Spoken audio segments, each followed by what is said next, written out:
সামনেই রাজ্যে বিধানসভা নির্বাচন। আর এই নির্বাচনের জন্য শাসক এবং বিরোধী সব পক্ষই কিন্তু উঠে পড়ে লাগতে চলেছে ময়দানে। যেমন করেই হোক এই নির্বাচনের বৈতরণী পেরোতে চায় সবাই।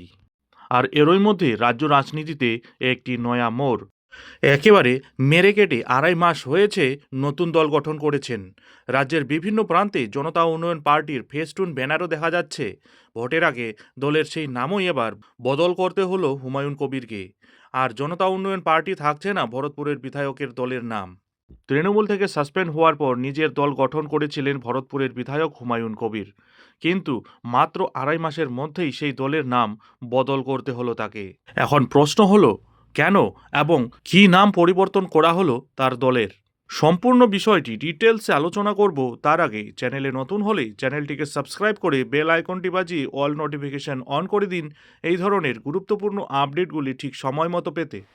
আপনারা জানেন, সদ্য তৃণমূল থেকে সাসপেন্ড হওয়া ভরতপুরের তৃণমূলের বিধায়ক হুমায়ুন কবির প্রায় 2.5 মাস আগে একটি নতুন রাজনৈতিক দল গঠন করেছিলেন। সেই সময় রাজ্যের বিভিন্ন জায়গায় জনতা উন্নয়ন পার্টি নামে ফেস্টুন ও ব্যানারও দেখা গিয়েছিল।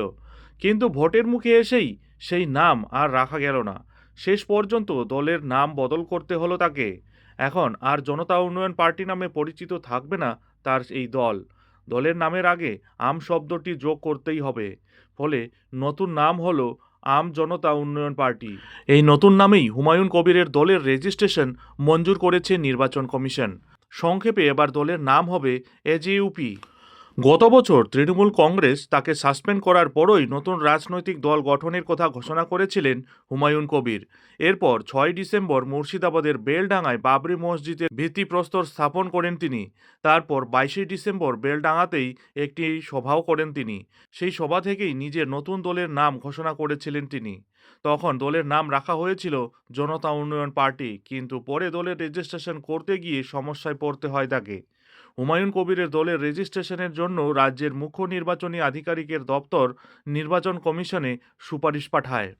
সে সময় কমিশনের পক্ষ থেকে জানানো হয় জনতা উন্নয়ন পার্টি নামে ইতিমধ্যেই একটি রাজনৈতিক দল নিবন্ধিত রয়েছে। রাহুল আমিন নামে একজন ওই নামে আগেই কমিশনে দলের রেজিস্ট্রেশন করিয়েছেন। ফলে একই নামে আরেকটি দলকে অনুমতি দেওয়া সম্ভব নয়। এই পরিস্থিতিতে হুমায়ুন কবির তার দলের নামের আগে আম শব্দটি যোগ করেন। এরপর নতুন নাম আম জনতা উন্নয়ন পার্টি হিসেবে কমিশনের অনুমোদন মেলে। কমিশন সূত্রে জানা গেছে, রেজিস্ট্রেশন মঞ্জুর হওয়ার পর এখন হুমায়ুন কবিরকে সংবাদপত্রে নতুন দলের বিষয়ে বিজ্ঞাপন দিতে হবে। যদি সেই বিজ্ঞাপন নিয়ে কোনো আপত্তি না ওঠে তাহলে কমিশন আনুষ্ঠানিকভাবে রাজনৈতিক দল হিসেবে স্বীকৃতি দেবে। এরপর দলের প্রতীকের জন্য আবেদন করার সুযোগ মিলবে হুমায়ুন কবিরকে। এর ফলে আগে রাজ্যের বিভিন্ন জায়গায় যে ব্যানার ও পোস্টার টাঙানো হয়েছিল সেগুলো কিন্তু বদলাতে হবে। নতুন নামে দলকে আবার মানুষের সামনে তুলে ধরতেই এবার নতুন করে প্রচার শুরু করতে হবে হুমায়ুন কবিরকে।